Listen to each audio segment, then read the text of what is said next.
आज आपण झणझणीत काळ्या मसाल्यातील रस्सेदार भाजी बनवतोय। या भाजीला डुबुक भाजी असेही म्हणतात। नमस्कार, मी ज्योती, ज्योतिष किचन मध्ये सर्वांचं खूप खूप स्वागत आहे। तर व्हिडिओ शेवटपर्यंत नक्की बघा। सर्वात आधी डुबुक वड्याची तयारी करूया। मी इथे 2 पान आळूचे चिरून घेतले, थोडी कोथिंबीर घेतली, स्वच्छ धुवून बारीक चिरून घेतला आहे। दोन्ही मिक्स करून घ्यायचं आणि त्यामध्ये अर्धी वाटी बेसन पीठ टाकायचं आहे। अर्धा चमचा लाल मिरची पावडर टाकूया, पाऊण टीस्पून हळद टाकायची, चवीपुरतं मीठ टाकायचं। यामध्ये तुम्ही 1 चमचा तेल टाकायचं। यामध्ये तुम्ही लसूण आणि मिरचीचा ठेचा पण टाकू शकता। छान मिक्स करून घ्यायचं आहे। आपल्याला यामध्ये थोडंसं पाणी टाकायचं, 1-2-3 चमचे। सुरुवातीला 1-2 चमचेच पाणी टाकायचं, कारण पानांमध्ये पण पाणी असतं, त्यामुळे जास्त पाणी लागत नाही। आणि छान पीठ आपल्याला वड्यासाठी भिजून घ्यायचं आहे। पीठ आपलं छान वड्यासाठी तयार झालं, बाजूला ठेवूया। भाजी करण्यासाठी मसाला बघूया। मी इथे 2 कांदे छान भाजून घेतले आहे, खोबऱ्याचे काप घेतले, अर्धी वाटी खोबऱ्याचे काप आहे, तेजपत्ता घेतला आणि काळा मसाला घेतला थोडा, 2 चमचे धने घेतले आहे, 2 चमचे चणा डाळ घेतली, लसूण आणि आलं घेतलं आहे आणि कोथिंबीर। आपण आता सर्व साहित्य बघितलं।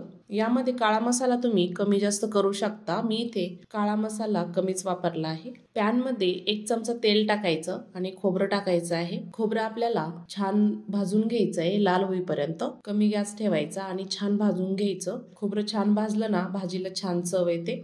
घरामध्ये भाजीला काही नसलं ना, हा पर्याय खूप छान आहे, खूप छान लागते ही भाजी। खोबरं छान भाजलं आहे, त्यामध्ये धने आणि काळा मसाला टाकूया, छान भाजून घ्यायचं आहे लाल होईपर्यंत। धने छान भाजले आहे, त्यामध्ये आलं आणि लसूण टाकूया, छान भाजून घ्यायचं परत।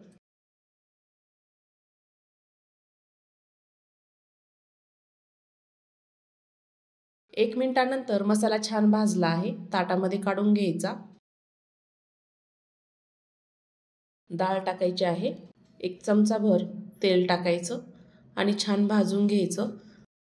पोहे खातो ना तोच चमचा आहे। डाळ आपली छान भाजून घ्यायची, मस्त अशी भाजायची, लाल भाजायची, म्हणजे भाजीलाही छान चव येते। भाजलेली डाळ ताटात काढून घेऊया। मसाला आपल्याला पूर्ण थंड होऊ द्यायचा आहे। सर्व मसाला आपला छान भाजून झाला।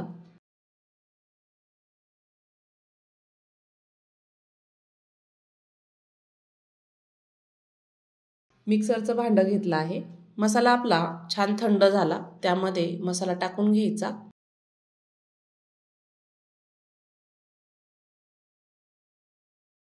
कोथिंबीर टाकायची, डाळ टाकून घ्यायची। डाळीऐवजी तुम्ही फुटाणा डाळ वापरली तरी चालते। झाकण लावायचं, थोडं पाणी टाकून मिक्सरला छान बारीक वाटून घ्यायचं ह्या पद्धतीने। कढईमध्ये 3 मोठे चमचे तेल छान गरम झालं आहे, गरम मसाला टाकायचा, 1 चमचा लाल मिरची पावडर टाकायची, तुमच्या तिखटानुसार कमी जास्त तुम्ही तिखट करू शकता। छान परतून घ्यायचं आहे। बारीक केलेला मसाला वाटण त्यामध्ये टाकून घ्यायचं आणि छान परतून घ्यायचं। 1 मिनिटभर छान कमी गॅसवर परतून घ्यायचं आहे। अशा पद्धतीने नक्की तयार करून बघा, खूप छान होते। बाजरीच्या भाकरीसोबत, पोळीसोबत खूप छान लागते। त्यामध्ये आपण पाणी टाकूया। पाणी यामध्ये गरमच वापरायचं, म्हणजे भाजीला छान तर्री आणि कलरही मस्त येतो।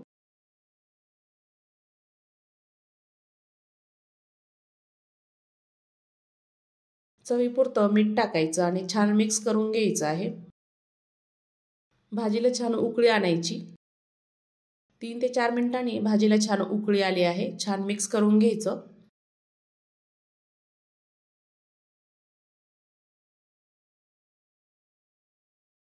भाजीला छान उकळी आली, त्यामध्ये छोटे छोटे असे वडे तोडायचे। ही भाजी मटणाच्या भाजीलाही मागे टाकेल इतकी छान होते, खूप सुंदर लागते।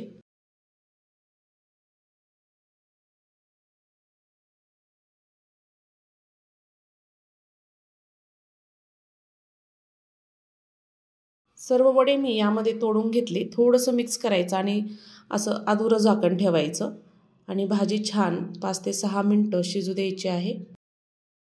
5 ते 6 मिनिटानंतर चेक करूया. भाजीला छान दाटसरपणा आला आहे.